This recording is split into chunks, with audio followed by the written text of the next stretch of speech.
நமசிவாய வாழ்க, நாதன் தாழ் வாழ்க, இமைப்பொழுதும் எண்ணெஞ்சில் நீங்காதான் தாழ்வாழ்க. ஓம் நமசிவாய, ஓம் நமசிவாய, ஓம் நமசிவாய. குரு பிரம்மா, குரு விஷ்ணு, குரு தேவோ மகேஸ்வர, குரு சாட்சாத் பரம்பிரம்மா, தஸ்மை ஸ்ரீ குருவே நமக. அனைவருக்கும் வணக்கம். நான் உங்கள் சங்கீதா ராம்குமார். நம்ம இந்த வீடியோவில் பார்க்குறது பார்த்திங்கன்னா கர்ணநாதரோட ஆக்டிவேஷன் டெக்னிக்ஸ் அப்படிங்கிறத பற்றி பார்க்க போகிறோம். ஃபஸ்ட்டு கர்ணம்னா என்ன, கர்ணநாதர்னா யார் அப்படின்னு சொல்லி நம்ம தெரிஞ்சுக்குவோங்க. கர்ணம் அப்படிங்கிறது பார்த்திங்கன்னா பஞ்ச அங்கங்களில் ஒன்று, பஞ்சாங்கம்னு சொல்கிறோம் இல்லைங்க, அதில் பஞ்ச அங்கங்களில் மிக முக்கியமான விஷயம் அப்படின்னு சொல்லி பார்த்திங்கன்னா கர்ணம்.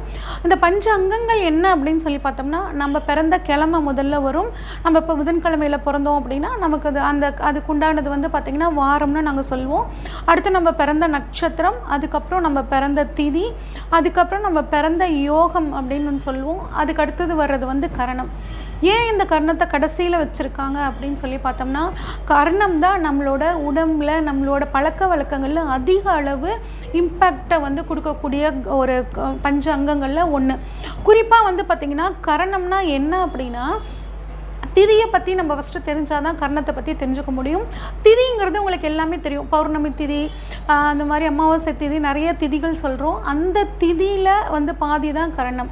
திதிங்கிறது நம்ம பிறக்கும்போது வானத்தில் சூரியனுக்கும் சந்திரனுக்கும் இடைப்பட்ட தூரத்தை தான் நம்ம திதின்னு சொல்லுவோம். அந்த திதியோட பாதிப்பே பார்த்திங்கன்னா நம்ம உடம்புல நிறைய இருக்கும்.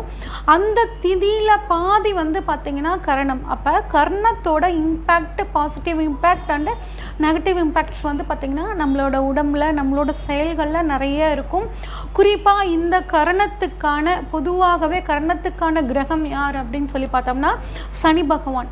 சனி பகவான் யாருன்னு சொல்லுவாங்க, ஆயுள்காரகனும் அவர் தான், தொழில்காரகனும் அவர் தான்.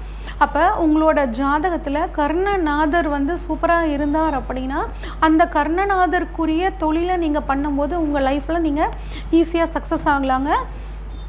சரி, இப்போ கர்ணநாதரை எப்படிங்க இயக்கிறது அப்படின்னு சொல்லி பார்த்தோம்னா, கர்ணநாதருக்குரிய விலங்கையோ இல்லை கர்ணநாதருக்குரிய கடவுளையோ நீங்கள் உங்கள் ஃபோனில் இருக்கக்கூடிய வால்பேப்பரில் செட் பண்ணிக்கிறது.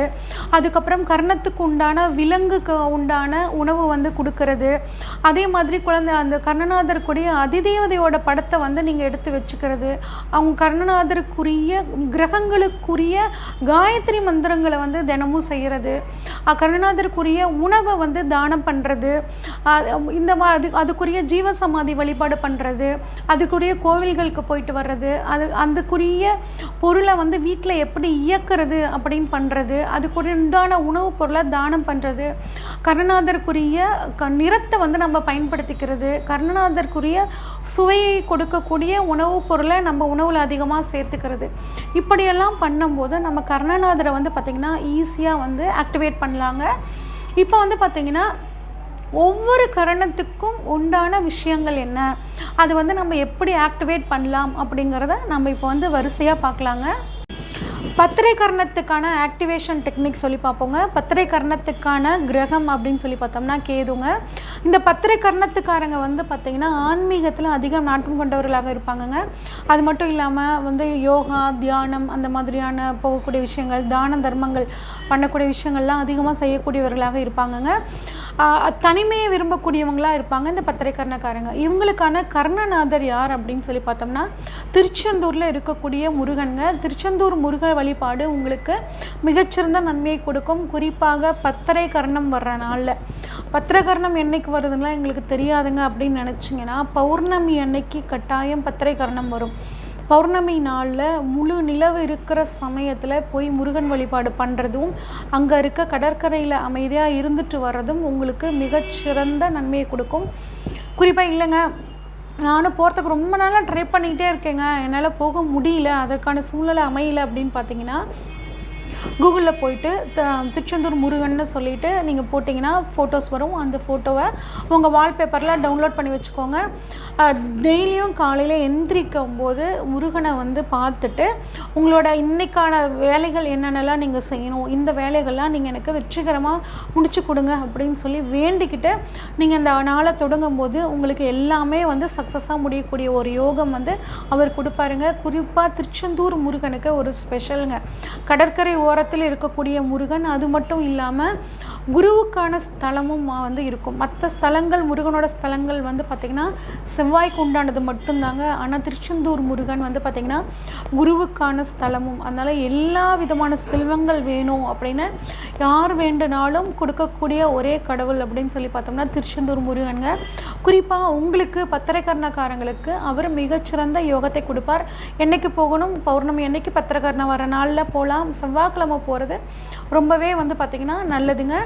சரிங்க, எங்களுக்கான ஜீவ சமாதி வழிபாடு என்ன அப்படின்னு சொல்லி கேட்டிங்கன்னா, மதுரையில் திருப்பரங்குன்றத்தில் இருக்கக்கூடிய சூட்டுக்கோள் மாயாண்டி சுவாமி கோயிலுக்கு வந்துட்டு நீங்கள் ஜீவசமாதி கோயிலுக்கு போய் வழிபாடு பண்ணுறது ரொம்பவே நல்லது. என்றைக்கு போகலாம் அப்படின்னு சொல்லி பார்த்தோம்னா செவ்வாய்க்கிழமை வர நாளில் வந்து போகிறது ரொம்பவே நல்லது. செவ்வாய்க்கிழமை மற்றும் பத்திரிகரணம் வர நாளில் சேர்ந்து போகிறது ரொம்பவே சிறப்புங்க.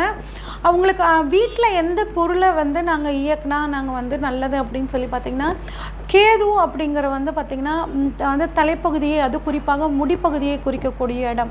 அதனால் வந்து பார்த்திங்கன்னா டெடிபியர், அதாவது முடி நிறைய உடம்புல இருக்க மாதிரி பொம்மை, கரடி பொம்மை இருக்குது பார்த்திங்களா, அந்த டெடிபியரை முடிஞ்சால் சாவி கொடுக்குற மாதிரி இருக்க டெடிபியர் கிடச்சிதுன்னா வாங்கி வச்சுக்கோங்க. அதை எடுத்து தினமும் கொஞ்சம் நேரம் சாவி கொடுத்து ஓட விட்டு பாருங்கள், ரொம்பவே நல்லது. இது என்னங்க சின்ன பிள்ளைத்தனமாக இருக்குது அப்படின்னா நீங்கள் பண்ணி பார்த்தீங்கன்னா உங்களுக்குள்ளே இருக்க ஒரு குழந்தைத்தனம் வந்து உங்களை சந்தோஷமாக வச்சுக்கும். இது பண்ணி பாருங்கள், ஒரு மிகச்சிறந்த ஒரு யோகத்தை வந்து உங்களுக்கு கொடுக்குங்க.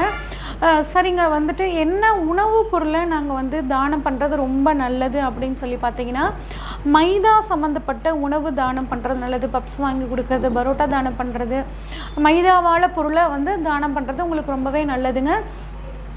குறிப்பாக வந்து பார்த்திங்கன்னா மைதா உணவு தானம் மட்டும் இல்லாமல் நீங்கள் மொட்டை அடிக்கிற இடம், அதாவது எந்த கோயிலுக்கு போனாலும் மொட்டை அடிக்கிற இடத்துல இருக்கக்கூடிய அந்த மொட்டை அடிக்கிற பர்சன் இருக்காங்களே அவங்களுக்கு நீங்கள் பிளேடு வாங்கி தரது, இல்லை அவங்களுக்கு ட்ரெஸ் வாங்கி தரது, அந்த மாதிரி பண்ணுறது உங்களுக்கு ரொம்பவே நல்லதுங்க. என்ன கலரை யூஸ் பண்ணுறது எங்களுக்கு நன்மையை பயக்கும் அப்படின்னு கேட்டிங்கன்னா, சிவப்பு கலரை நீங்கள் அதிகமாக யூஸ் பண்ணிக்கிறது ரொம்பவே நல்லதுங்க. அது மட்டும் இல்லாமல் என்ன சுவையை நாங்கள் வந்து உணவில் சேர்த்துக்கிறது நல்லதுன்னு கேட்டிங்க அப்படின்னா, புளிப்பு சுவையை உணவில் சேர்த்திக்கலாம், உங்களுக்கு ரொம்பவே நல்லது. அது இல்லாமல் மைதா உணவை நாங்கள் எத்தனை பேருக்கு தானம் பண்ணலாம் செவ்வாய்க்கிழமைகளில் அப்படின்னு சொல்லி கேட்டிங்கன்னா, 7 பேருக்கு தானம் பண்ணுறது நல்லது. ஒரு 7 பேருக்கு வாரம் ஒரு தடவை, முடிஞ்சதுன்னா வாரம் ஒரு தடவை வாங்கி கொடுங்க. அது உங்களுக்கு மிகச்சிறந்த நன்மையை கொடுக்குங்க. கர்ணநாதர் வழிபாடு உங்களை கட்டாயம் வாழ்க்கையில் ஒரு உயரத்திற்கு கொண்டு செல்லும். இது வரைக்கும் வந்து பார்த்திங்கன்னா கர்ணநாதர் வந்து எப்படி ஆக்டிவேட் பண்ணுறது, அதுக்கான விஷயங்கள் என்ன அப்படின்னு சொல்லி நம்ம தெளிவாக பார்த்தோங்க. சரிங்க, வந்து என்னோடய கர்ணம் வந்து மாதத்துக்கு 8 தடவை வரும், என்னோடய கர்ணம் வந்து மாதம் ஒரு தடவை தான் வரும். இதை நான் எப்படி தெரிஞ்சுக்கிறது, என்னோடய கர்ணம் எந்த நாளில் வரும் அப்படின்னு நம்ம எப்படி தெரிஞ்சுக்கிறது அப்படின்னு கேட்டிங்கன்னா, கூகுளில் போயிட்டு கர்ணா கால்குலேட்டர்ன்ட்டு ஒரு இது இருக்குங்க, வெப்சைட்டு. அதில் போயிட்டு நீங்கள் கொடுத்தீங்கன்னா ஃப்ரம் டேட் டு டேட் கொடுத்தீங்கன்னா, இந்த தேதி மாதத்தில் 1ஆம் தேதியிலேருந்து இந்த மாதத்தோட கடைசி வரைக்கும் அப்படின்னு சொல்லி ஒரு டேட் கொடுத்தீங்கன்னா, அந்த டேட்டில் உங்கள் கர்ணம் என்னென்னலாம் வருது, எந்தெந்த நாள்லாம் வருதுன்னு தெளிவாக சொல்லிடுங்க. அதை வச்சு அதை கால்குலேட் பண்ணி பார்த்துக்கிட்டு உங்களோட கர்ணநாதர் வழிபாட்டை நீங்கள் வந்து பண்ணிக்கலாங்க. குறிப்பாக வந்து உங்களோட ஜாதகத்தில் வந்து கர்ணநாதர் எப்படி இருக்கார் அப்படிங்கிறத பார்க்கணுங்க. இன்னும் கர்ணநாதரை பற்றி இன்னும் ஆக்டிவேஷன் டெக்னிக்ஸ் போன வீடியோவில் இன்னும் நிறையா சொல்லியிருக்கேங்க. அதை வந்து நீங்கள் எப்படி தெரிஞ்சுக்கலாம் அப்படின்னா, என்னோடய டிஸ்கிரிப்ஷன் பாக்ஸில் உங்களுக்கான அந்த வீடியோ லிங்க்கை கொடுத்துருக்கேன், போய் பார்த்துக்கோங்க. அது மட்டும் இல்லாமல் உங்களோட ஜாதகத்தில் கர்ணநாதர் எப்படி இருக்காருன்னு பார்த்துட்டு தாங்க இயக்கணும். இல்லைன்னா ஜாதகத்தில் கர்ணநாதர் வந்து ஆட்சியாக இருக்காரா, உச்சமாக இருக்காரா அப்படின்னு நல்ல ஸ்தானத்தில் இருந்தாருன்னா ஆட்டோமேட்டிக்காக நீங்கள் கர்ணநாதரை இயக்கலாம், அதில் எந்த பிரச்சனையும் வராது. அதுவும் குறிப்பாக அவர் ஆட்சியாக உச்சமாக இருந்தாலும் உங்களுக்கு பாதகாதிபதியாக இருக்கக்கூடாது. இந்த மாதிரி நிறைய விஷயங்கள் இருக்குங்க. அது மட்டும் இல்லாமல் 6, 8, 12ஆம் இடங்களில் வந்து மறைஞ்சிருந்தாலோ, அவர் பாதகாதிபதியாக இருந்தாலோ கர்ணநாதரை நீங்கள் ஆக்டிவேட் பண்ணணுன்னா அதற்குரிய வழிமுறைகளை பண்ணினதுக்கப்புறம் தான் கர்ணநாதரை இயக்கணுங்க. இந்த கர்ணநாதரை இயக்கிறத பற்றி உங்களுக்கு ஏதாவது சந்தேகம் இருந்துச்சு அப்படின்னா, ஸ்க்ரீனில் தெரிகிற வாட்ஸ்அப் நம்பருக்கு நீங்கள் வந்து கால் பண்ணுங்கள். உங்களுக்கான கர்ணநாதர் யார், அதை எப்படியெல்லாம் கரெக்டான முறையில் சரியான முறையில் இயக்கலாம், உங்கள் ஜாதகத்தில் கர்ணநாதர் சரியாக இல்லை அப்படின்னா என்ன வழிமுறைகளை செஞ்சுட்டு அதுக்கப்புறம் உங்களோட கர்ணநாதரை இயக்கலாம் அப்படிங்கிற விஷயத்தை டீட்டெயிலாக சொல்கிறேங்க. நன்றி, வணக்கம். இந்த வீடியோ உங்களுக்கு பிடிச்சிருந்துச்சுன்னா லைக் பண்ணுங்கள், ஷேர் பண்ணுங்கள், கமெண்ட் பண்ணுங்கள். மறக்காமல் தெய்வீக தேடல் சேனலை சப்ஸ்கிரைப் பண்ணிடுங்க. பெல் ஐக்கானையும் கிளிக் பண்ணிடுங்க.